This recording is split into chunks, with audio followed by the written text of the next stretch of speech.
NCP নামক যে সংগঠনটি নতুন, যাদের জন্ম এখনও 1 বছর হয়নি পুরোপুরি, তারা যেভাবে কথা বলছে এটা দেশের মানুষের ভিতরে অনেক ক্ষোভের সঞ্চার করছে। আপনারা দেখেছেন একটি গোষ্ঠী দেশকে, আমরা গত 5ই আগস্ট স্বৈরাচার এবং ফেসিবাদ মুক্ত করেছি।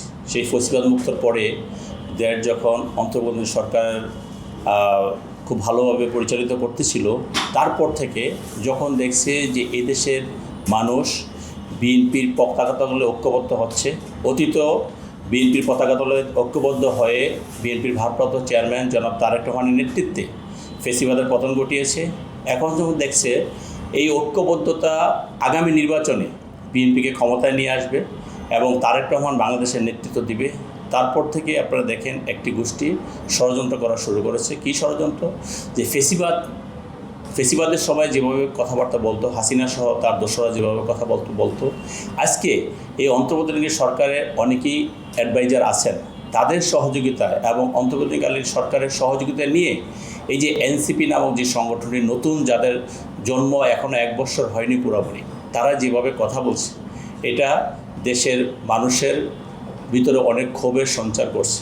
এবং আপনারা দেখেন তারা প্রতিটি নেতাকর্মীর বিরুদ্ধে যেভাবে কথা বলছে, আমরা সবসময় ঐক্যর কথা বলি, তারা এই সমস্ত কথাবার্তা বলে ও অনৈক্য সৃষ্টি করছে এবং দেশে একটি অরাজক পরিস্থিতি সৃষ্টি করছে।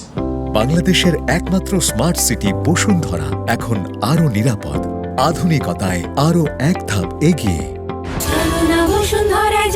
আপনারা দেখেছেন সেদিন এই নাসিরউদ্দিন পাটোয়ারি কক্সবাজারে তার একটি প্রোগ্রাম ছিল, সেখানে আমাদের নেতা এই দীর্ঘ 17 বছর আন্দোলন সংগ্রাম করেছে এবং ফেসিবাদের সবচেয়ে বেশি অত্যাচার, নির্যাতন, নিপীড়নের শিকার, যাকে গুম করে ভারতে ফেলে রেখে এসেছিল, সেই নেতার বিরুদ্ধে কী অপপ্রচার করছে, কী বাজে কথা বলছে, যার ফলশ্রুতিতে জনতা, কক্সবাজারের মানুষ ক্ষুব্ধ হয়েছে এবং সে কিন্তু সেখানে প্রোগ্রামটা করতে পারেনি। তা আমরা চাই না কোনো রাজনৈতিক দল, সেটা ছোট হোক বড় হোক, যেই লেভেলেরই হোক, তারা তাদের কথা বলবে, তারা অধিকারের কথা বলবে, কিন্তু এই সমস্ত ব্যাপাস কথাবার্তা বলে বা অন্যায়ভাবে অন্যের ঘাড়ে দোষ চাপিয়ে বা অন্যকে সমালোচনা করে এরকম জনরোষে পড়বে, সেটা আমরা কখনো চাই না। এতে আইন শৃঙ্খলা রক্ষাকারী বাহিনীও অনেক সময় অনেক রকম সমস্যায় পড়ে যায়। আমরা বলতে চাচ্ছি যে ভাই, আপনারা যে সংগঠন করেন, রাজনীতি করেন, আপনাদের রাজনীতি করতে বিএনপি কখনো নিষেধ করেনি, কিন্তু আপনারা যদি জনরোষে পড়েন, সেই জনরোষতে ঠেকাবে আপনাদেরকে কে? সেখান থেকে বিএনপিকে আপনাদেরকে ঠেকাতে হয়। আপনারা যখন গোপালগঞ্জে গিয়েছেন, সেখানে কিন্তু বিএনপি আপনাদের সহযোগিতা করে সেখান থেকে নিয়ে আসছে। আপনারা যখন কক্সবাজারে প্রোগ্রাম করতে গিয়েছেন, যেখানে জনরোষে পড়েছেন, বিএনপি আপনাদের সহযোগিতা করেছে। আপনারা নেত্রকোনা যে কথা বলেছেন, সেখানে বিএনপি সেখানে প্রতিবাদী হয়েছে এবং সাধারণ মানুষ সেখানে প্রতিবাদী হয়েছে। বিএনপি সেখানে সাধারণ মানুষকে নিবৃত করেছে যাতে সেরকম কোনো ঘটনা না ঘটে। তা আমাদের বক্তব্য হলো, আপনারা রাজনীতি করতে এসেছেন, আপনারা কোনো ব্যক্তিকে দোষারোপ করার জন্য এখানে আপনারা আসেননি। যদি আপনার সদিচ্ছা থাকে, আপনারা সুন্দরভাবে মাঠে আসেন, মানুষের কাছে যান, জনগণ যদি আপনাদের পক্ষে থাকে, অবশ্যই আপনারা রাজনীতি করতেছেন।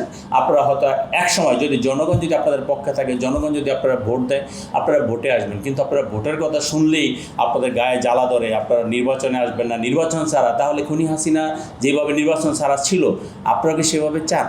তা না হলে এই যে গত জুন মাসে আমাদের নেতা তারেক রহমান, 13 জুন তারেক রহমানের সাথে চিফ অ্যাডভাইজারের যে মিটিং হয়েছে, মিটিংয়ের পর থেকে আপনারা দেশে যে অরাজক পরিস্থিতি সৃষ্টি করছেন, তাতে আমরা বুঝতে পারছি যে সেই ফেসিবাদী যে দুষ্ট চক্রটা আছে, সেটাই আপনাদের ঘাড়ে ভর করেছে এবং তার বদৌলতে আপনারা এই সমস্ত কর্মকাণ্ডগুলো করছেন। আপনারা চাচ্ছেন যে দেশে একটি অরাজক পরিস্থিতি সৃষ্টি হোক, নির্বাচন যাতে কোনোভাবে না হয়। আপনারা আগেও বলেছিলেন যে 5 বছরের পূর্বে নির্বাচন না। কেন? এই দেশের জনগণ কি তাদেরকে 5 বছর থাকার ম্যান্ডেট দিয়েছে? এই দেশে মানুষ রক্ত দিয়েছে, আত্মহত্যা দিয়েছে, জেল কেটেছে। গত 17 বছরে হাজার হাজার নেতাকর্মী গুম হয়েছে, খুন হয়েছে, হত্যার শিকার হয়েছে, নির্যাতনের শিকার হয়েছে। একটা অনির্বাচিত সরকারকে 5 বছর রেখে দেওয়ার জন্য আপনারা কবে ক্ষমতায় আসবেন, আপনারা কবে সাংগঠনিকভাবে শক্তিশালী হবেন, সেই জন্য অবশ্যই আমি আবারও বলছি, আপনার আন্দোলনে আপনাদের একটা ভালো ভূমিকা ছিল। সেই জন্য আমরাও আপনাদেরকে বলছি যে আপনারা আসেন, রাজনীতি করেন। সেই বাচ্চা মানুষের মতো অতি কথোপকথন করে নিজেদের যেটুকু অবস্থান আছে ব্যক্তিগত, সেই অবস্থানটুকু নষ্ট করবেন না, জনরোষে পড়বেন না। যদি জনরোষে পড়েন, এদেশে যে আইনশৃঙ্খলা রক্ষাকারী বাহিনী আছে, এদেশে যারা আপনাদেরকে রক্ষা করে, তারা পরিমাণ কিন্তু খুবই কম। আমাদের আইনশৃঙ্খলা রক্ষাকারী বাহিনী কত, হয়তো 5 লাখ 7 লাখ, কিন্তু বাংলাদেশের মানুষ কিন্তু 20 কোটি। আপনারা 20 কোটি মানুষের জনরসে পড়বেন না দয়া করে, এবং মুখে লাগাম দেন। আর যদি মুখে লাগাম না দেন, আমাদের নেতানেত্রীর বিরুদ্ধে যেভাবে আপনারা কথা বলতেছেন, আমাদের কর্মীরা যদি সেভাবে কথা বলে, তাহলে কিন্তু আপনাদের অস্তিত্ব বিলীন হয়ে যাবে। কাজেই আমরা আবারও অনুরোধ করব যে আপনারা রাজনীতি করেন, অবশ্যই পজিটিভ রাজনীতি করেন। আমরা এই দেশের জন্য রাজনীতি করি, আমরা চাই আমাদের সহযোগিতা, আমাদের সাথে থেকে অনেকেই রাজনীতি করবে, এটাই স্বাভাবিক। আমার এবং আপনাদের টার্গেট কিন্তু অভিন্ন হওয়া উচিত, দেশের জনগণের জন্য, বাংলাদেশের জন্য, বাংলাদেশের মানুষের জন্য। কিন্তু আপনারা যদি ইন্টেনশনালি একটি দলকে ঘায়েল করার জন্য রাজনীতি করেন, আর যদি মনে করেন যে নির্বাচন হলেতে বিএনপি ইনশাল্লাহ ক্ষমতায় চলে আসবে, তাদের কোনোভাবে ক্ষমতা আসতে দেওয়া যাবে না, তাহলে আপনারা বোকার স্বর্গে বসবাস করছেন। এদেশের জনগণ যে সিদ্ধান্ত নিয়েছে, সেই সিদ্ধান্ত বাস্তবায়ন করার জন্য অতীতে যেমন খুনি হাসিনার পতন ঘটিয়েছে, এর পূর্বে স্বৈরাচারের পতন ঘটিয়েছে, এবং প্রয়োজন পদে আপনাদের বিরুদ্ধে এদেশের জনগণ আন্দোলন সংগ্রাম করবে, এবং তাদের টার্গেট যে বিএনপিকে ক্ষমতায় নিয়ে আসা, সেই জন্য তারা কাজ করে যাবে। জনগণের ভোটাধিকারের জন্য কাজ করে যাবে, জনগণের অধিকার বাস্তবায়ন করার জন্য কাজ করে যাবে।